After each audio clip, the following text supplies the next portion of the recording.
Welcome back. We're here with TBI Analytics podcast at the CSIMS conference at the Loews in Coronado Bay. And we have with us attorney Aran Wong from San Diego. Thank you for being here, Aran. Born and raised. Thank you so much for having me. Wow, I didn't know that. Okay, so you're not going to go anywhere after you're being, living in San Diego, right? Can't imagine a better place to live. No, it's beautiful here. So, and we're catching it at a really good time. I mean, when in the year is it really that bad of a time, right? That's why you wouldn't live anywhere else. So, well, I'm glad it brought us here together. I just met you not even 10 minutes ago, and I appreciate you being willing to do this so spontaneously. And I wasn't able to get to your talk today, but you were a speaker here at this conference, so thank you for doing that and providing your education and your experience. So what this podcast highlights, if you will, are people doing big things in the space of traumatic brain injury or even in the legal space that's helping victims of injury get the help that they deserve and that they need. And I've learned that you are a help in that space. So tell us a little more about that.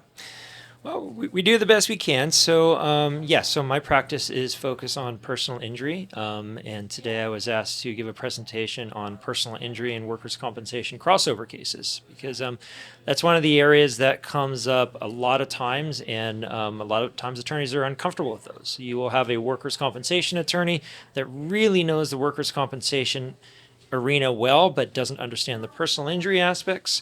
And you will have personal injury attorneys that likewise don't understand all the advantages of workers' compensation. And so today we put together a panel of 3 attorneys like myself that do personal injury and then work comp, and we kind of talked about the pros and cons and how to come up with a collaborative approach for our clients. Well, that's great. Right. Yes. So instead of just doing what we're comfortable with, working with other attorneys and coming up with a solution that makes the most sense for the client.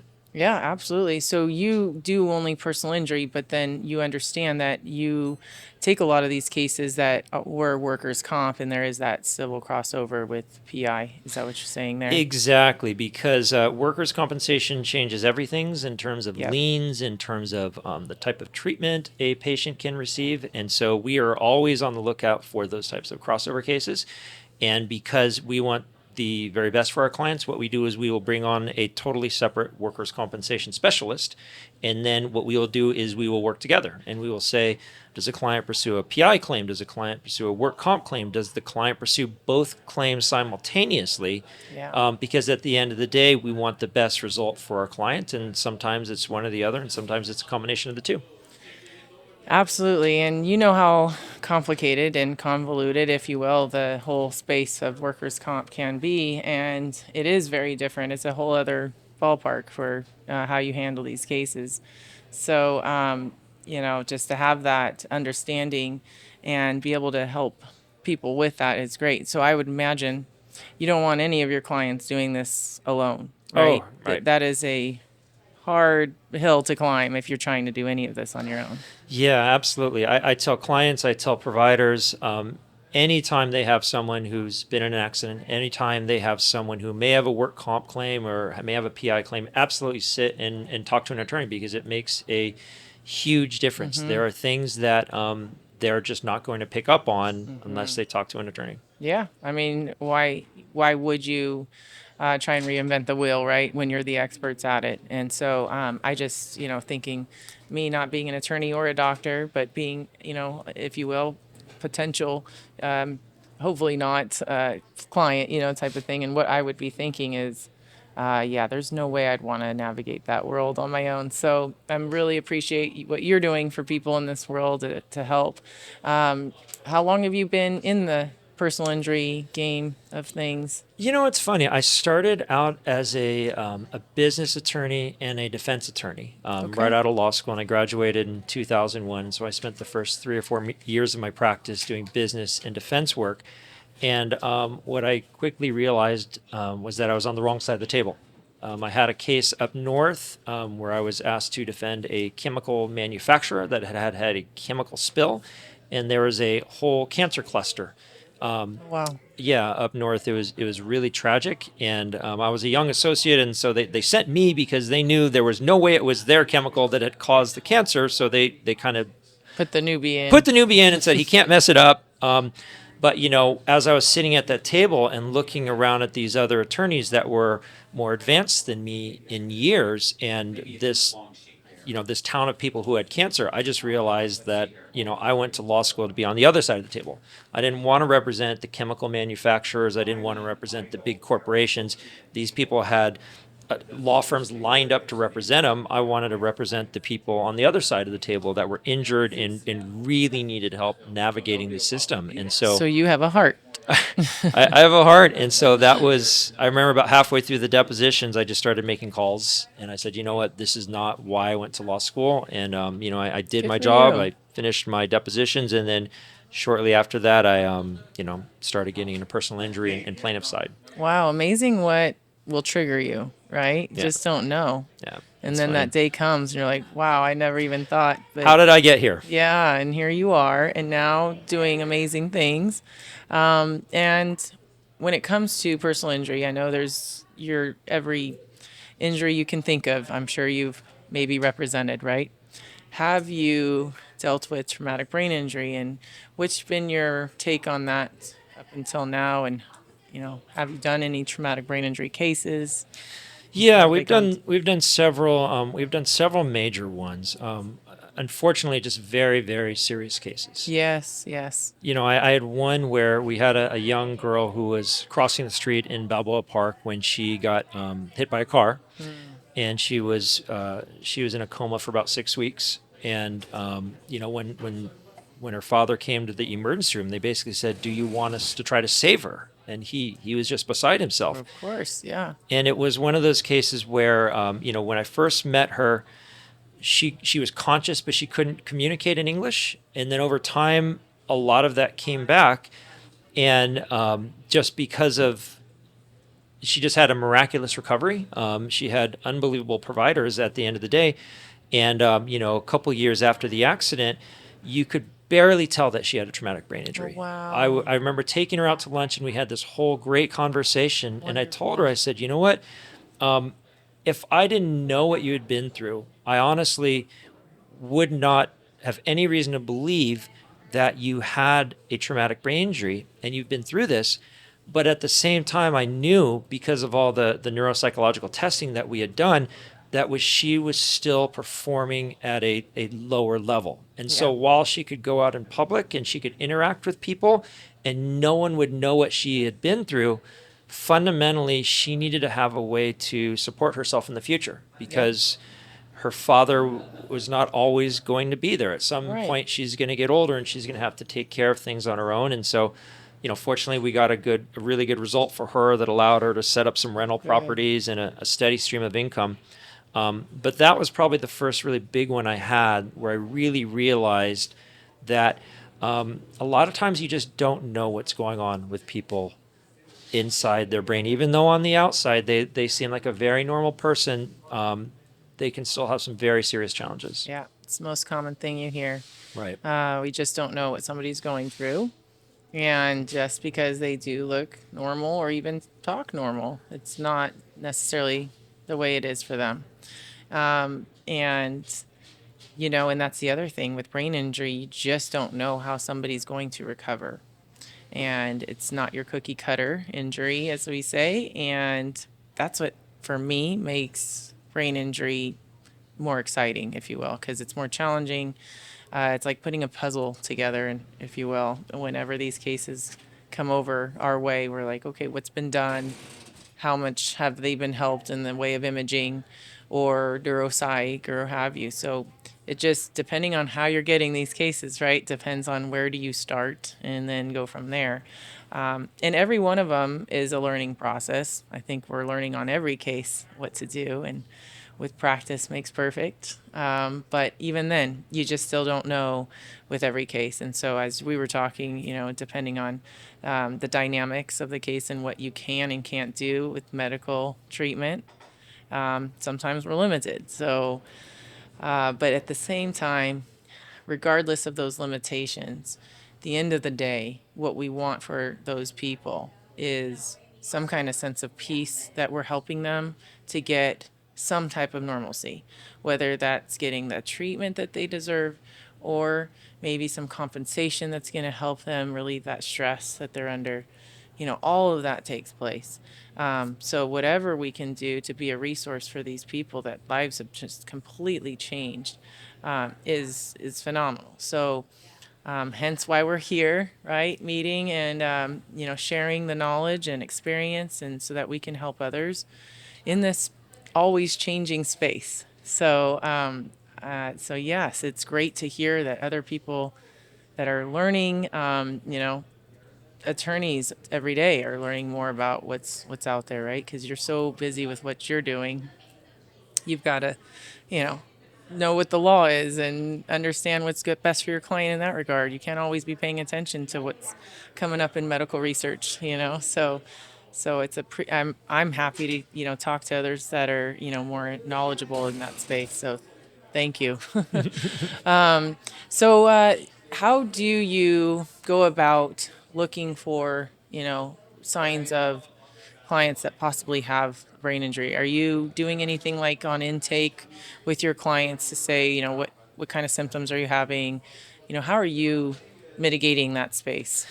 Yeah, absolutely. I mean, TBIs are obviously one of the major things that we look for, and we like to use professionals that do a very thorough exam when they come in. So we screen them on intake. We like to work with pros that really know what they're doing.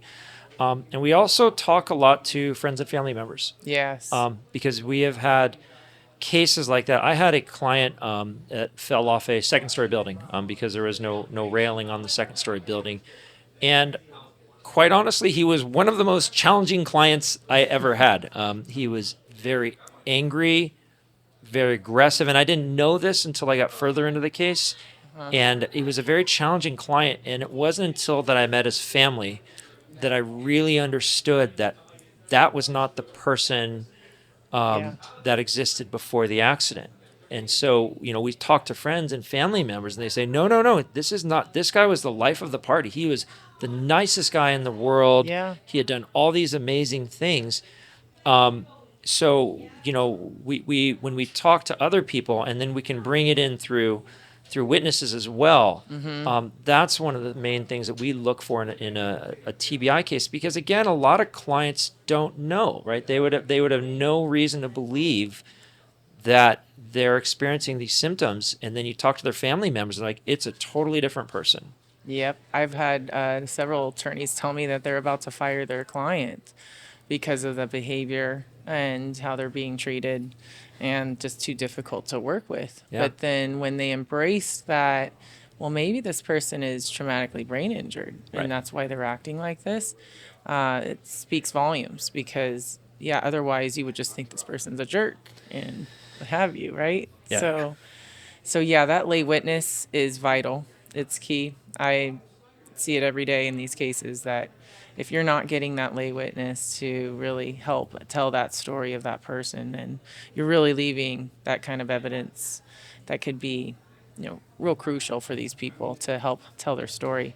Because you're right, people don't want to admit either that they're brain injured, right? So Right. a lot of people have that pride and ego as well. And heck, I wouldn't want people to know if I had a brain injury. It's that, initially I don't think I'd want people to know, but yes, you want to be vulnerable as well. So, but yeah, it's awesome that you're allowing this to, come out, if you will, and not just stop at them saying, oh no, I'm fine.